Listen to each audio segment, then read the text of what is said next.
Hi, this is the WTF SDK character creation tutorial part 1, where we basically finished a playable character in the last tutorial, and now we're in the process of creating a non-player character from scratch. So the first thing that we need to do, which is actually very similar to creating a playable character, is to create an animation package that contains all the animations for the NPC. And for that, I'll need to go back to the materials that I prepared beforehand, and I will yank out. Once again, you need to make sure that everything that you want resides inside the tutorial project folder. And I will once again place all the required animation inside the image folder, which is really there for organizational purposes. So I just want to double check.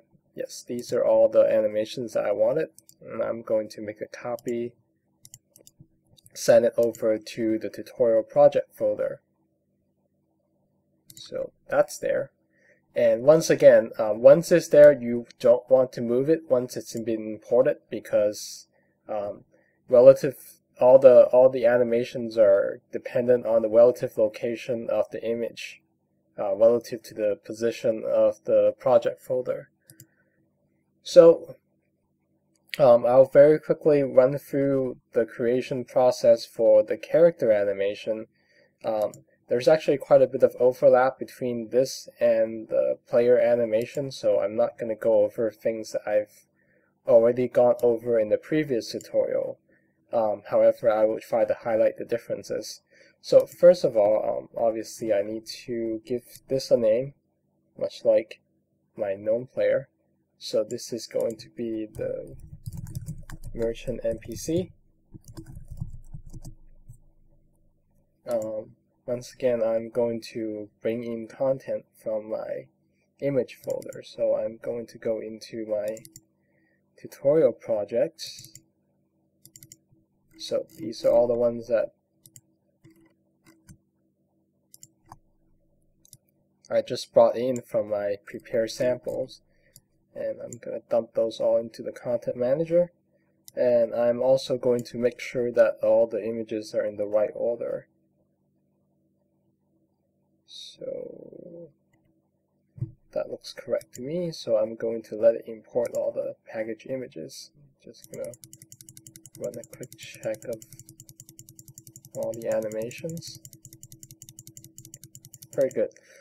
So the next step is to set the usage. Once again, if you remember from our previous tutorial, the simple type really is used for a variety of things. The one that I've demonstrated already is the player profile at the login screen. Character player, obviously, I've also used for the playable character tutorial that basically presets the animation sets with tons of animations. However, this time we will go with the character usage type. And at this point, it is also a good time to probably go over how the portrait works. So what you want to do is, well, that's the preview, and as you can see, I don't have anything on it yet. You probably want to use the idle animation because that tends to be the frame that shows the best profile for your character. So as you can see in the preview, that's already pretty good. I'm probably going to keep that size too. Obviously you can scale up and down if you really wanted to. I guess I'll scale it up a bit. 125% sounds good. And obviously he's a little off center, so I'm going to move him down. Okay, maybe a bit up. I want to show a little bit of shoulder over there. And probably a little bit to the left. So that looks pretty good. So now when you look at the animation side, it's actually completely blank, as opposed to when you select character player, where it has a pre-list of character animations that you have to do, there is no such necessity with the with a character-based animation set. However, there are actually a couple of actions that a character must be able to perform. So if you notice when I was importing the animation, there is a death animation and a wound animation. Now, you will have to always provide animation for these involuntary actions.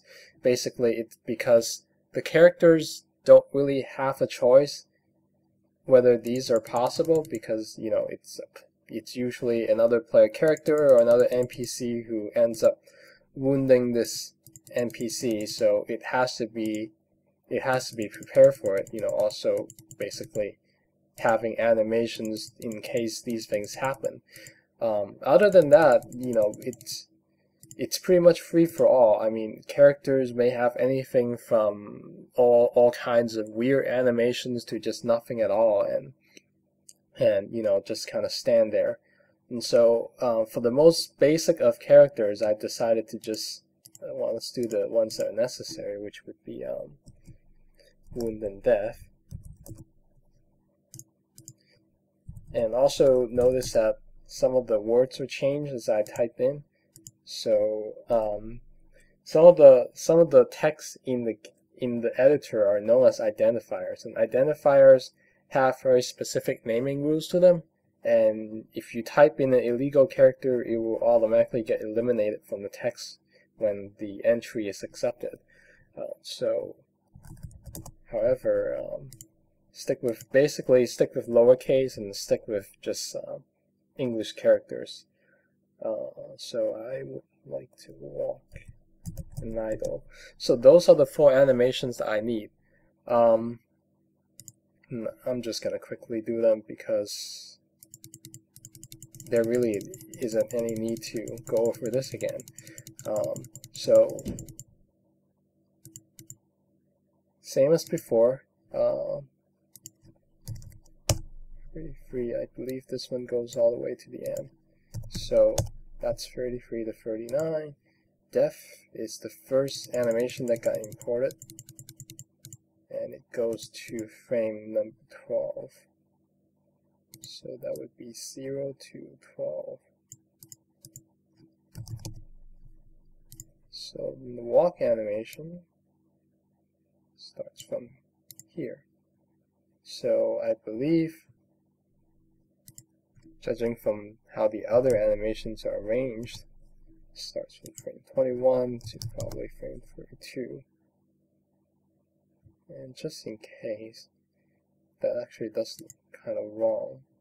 So actually only goes up to 31. And the wound animation actually starts at 32. And then the idle, which is sort of jammed between death and walk, which means that the frame numbers are going to be 13 through 20.